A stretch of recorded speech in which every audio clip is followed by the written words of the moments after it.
So here's a look at the inner frame of the Wing Gundam Proto Zero, excuse me, without its armor, of course. And I'm amazed, of course, of the intricate work that Bandai has put into this kit, especially the inner frame. And I'm deeply surprised with it. I'm surprised of how small this kit is. I thought I bought the wrong kit because I didn't think that the Wing Proto was going to be this small. I think my Talgies and my Wing Gundam EW version, my Katoki version, is a lot bigger than this. Yes, granted, it doesn't have its armor, so it's not going to fill up the volume and the bulk of how it looks. But Jesus Christ, this thing is around the same height as a high grade. Hell, even my high grade New Gundam Metallic version is bigger than this guy, and it has its armor. Okay, yeah, I'm counting the funnels, but regardless, look how big it is. At one point, I thought I was building the Victory, and you guys all remember the nightmare when I built that kit.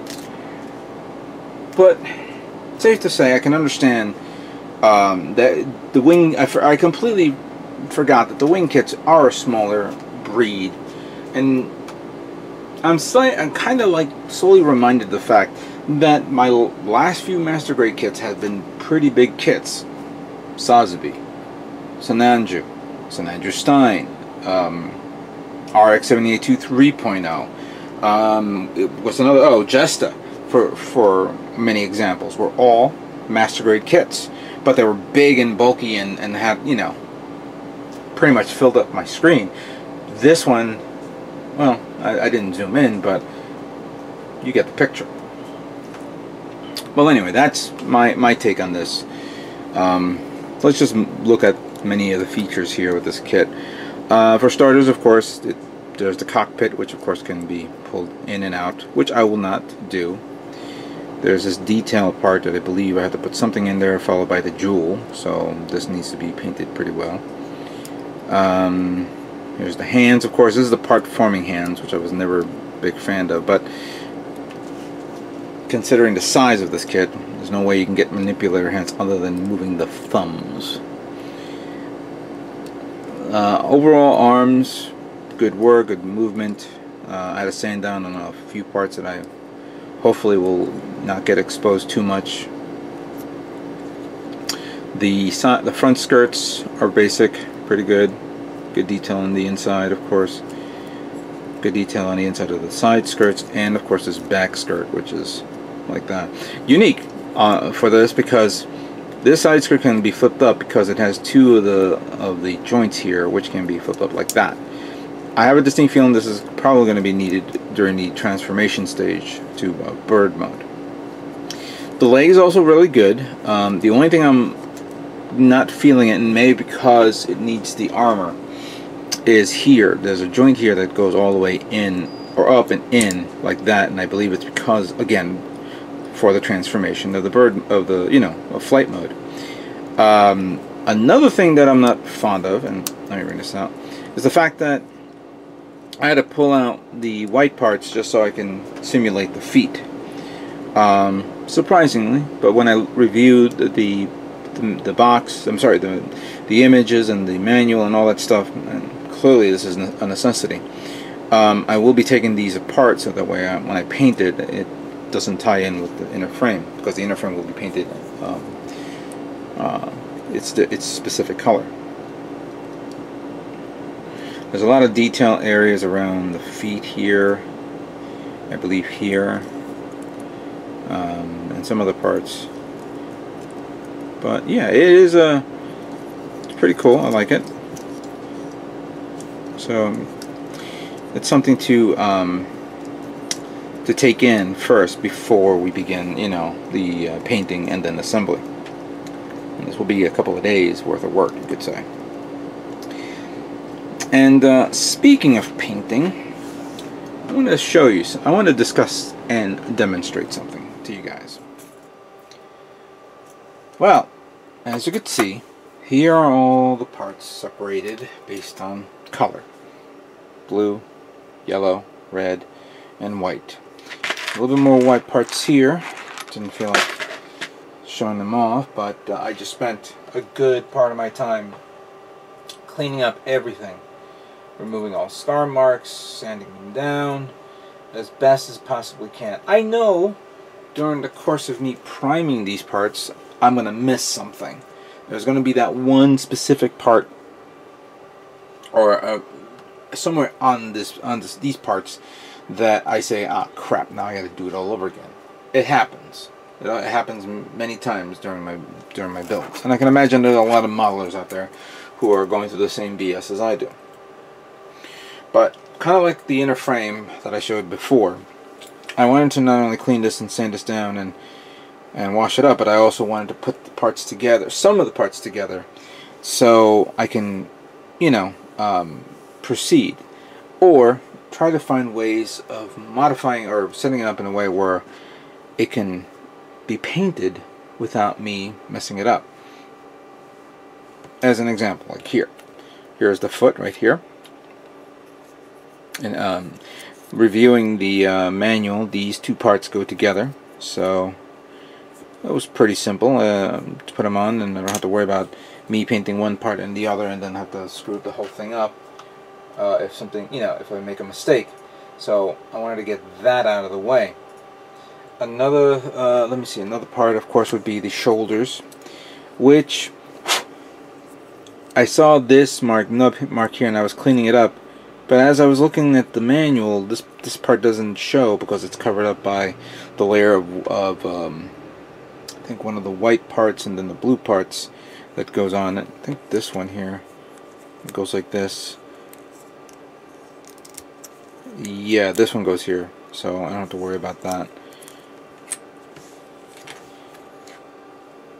And then, of course, making sure that the yellow is clean, the blue is clean, sanded down, and all that stuff. There's a little powder here, so I need to wash them a little bit more and get all the dirt and grime out of the way.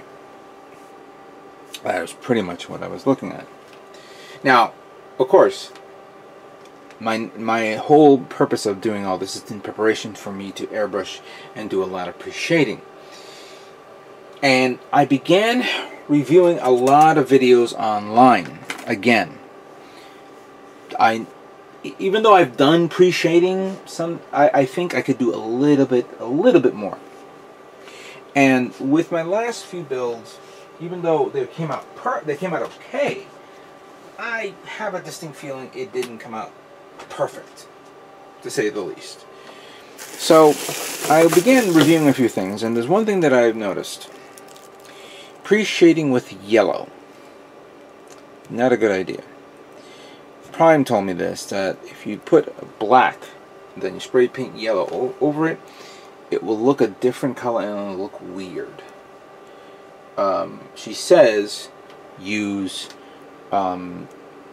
brown as a pre-shading and then paint the yellow over. I think I found a color palette of some sort, or something that will allow me to do this properly. But I don't know. I was a bit afraid. I was afraid that what I was going to do may screw up these parts. So I don't want to like constantly, you know, repaint parts again because I made a mistake. I mean, I'm going to be repainting some parts either way, but regardless, that's pretty much how I'm going to do it. So I did find another video of pre-shading, which of course was the technique that I'm going to be showing off in a few moments. One technique is, of course, taking a dark color that's totally out of the norm and then use a mid-range color, or the color itself, to blend in. So for example, with the yellow, I was thinking of painting it orange. Once it's painted orange, then I take this type of yellow over it, or like at least try to get it in the middle of it and get that pre-shading effect. That's an interesting idea that I think I'm going to do with these two paints. Same thing holds true with the blue, which I've mentioned before. But I need to test this in a way which is understandable. With the whites, it's pretty much simple. I was told that not to use black because black would probably contrast a little bit too much, to say the least. So since I was out of paint, I was out of the gunmetal, I went to my local hobby store and picked up more gunmetal for the inner frame. I think I may want to use the black, but I didn't have any black, so I bought it anyway just to keep it around. And then I bought dark gray because I believe I had some success with dark gray. So that's the idea for that, for the pre-shading. But going back to the blue, I was a bit on edge. I didn't know if my idea was going to work or not. So as I prepare and clean up all these parts, I'm going to test my my technique and see if it works. For that, I've decided to pull up one of my old Gundam kits. What you see here is an old kit, the 1/44 scale GPO1 full vernier from, of course, the Stardust Memory series. I had this kit for a long time. As you can see, it's been worn down and it's been glued up, and see the weird how the glue turns a different type of color. This thing is old, really old. I have a few old kits that I refuse to give up, but I decided to yank the leg off this. I got it right here, and I'm gonna use this as my sacrificial lamb and test out my theory. Now I'm gonna try this with the blue first. Now originally I said I was gonna paint the whole thing blue with this, then use this sky blue over it, followed by the light blue.